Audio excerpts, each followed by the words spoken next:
Back to our channel. Mammootty Ranjith ടീമിൻ്റെ പുത്തൻ പണം എന്ന സിനിമയുടെ റിവ്യൂവുമായാണ് ഞാൻ നിങ്ങൾക്ക് മുന്നിൽ നിൽക്കുന്നത്.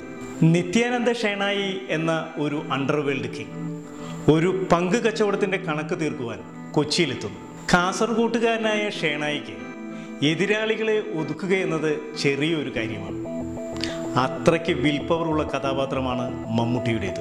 ആ കഥാപാത്രത്തെ ഗംഭീരമാക്കുവാൻ മമ്മൂട്ടി എന്ന വലിയ നടന് സാധിച്ചു. പക്ഷേ ആ കഥാപാത്രം സഞ്ചരിക്കുന്ന വഴികൾ, പറയുന്ന ഡയലോഗുകൾ, കഥ, തിരക്കഥ എന്നിവയ്ക്ക് ആ നിലവാരം പുലർത്തുവാൻ കഴിഞ്ഞില്ല. ഇക്കാര്യങ്ങൾ ശ്രദ്ധിക്കാതെ ചിത്രീകരിച്ച രഞ്ജിത്ത് എന്ന സംവിധായകൻ ഈ ചിത്രത്തിൽ തോൽവി സമ്മതിക്കേണ്ടതായി തന്നെ വരും. ഒത്തിരി പ്രതീക്ഷകളോടെ തിയേറ്ററിലെത്തുന്നവർക്ക് നിരാശയായിരിക്കും ഫലം. ശ്രീ രഞ്ജിത്ത് എന്ന സംവിധായകനിൽ നിന്നും ഇത്രയും കഴമ്പില്ലാത്തൊരു സിനിമ പ്രേക്ഷകർ ഒരിക്കലും പ്രതീക്ഷിക്കുന്നില്ല.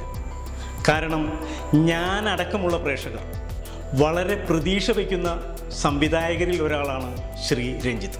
അതുകൊണ്ട് തന്നെ നല്ല ചിത്രങ്ങൾ, ഉദാഹരണത്തിന് പ്രാഞ്ചിയേട്ടൻ പോലുള്ള സിനിമകൾ ഈ ടീമിൽ നിന്നും ഉണ്ടാകട്ടെ എന്ന് നമുക്ക് ആശംസിക്കാം. അടുത്ത റിവ്യൂവുമായി വീണ്ടും കാണാം. Good bye.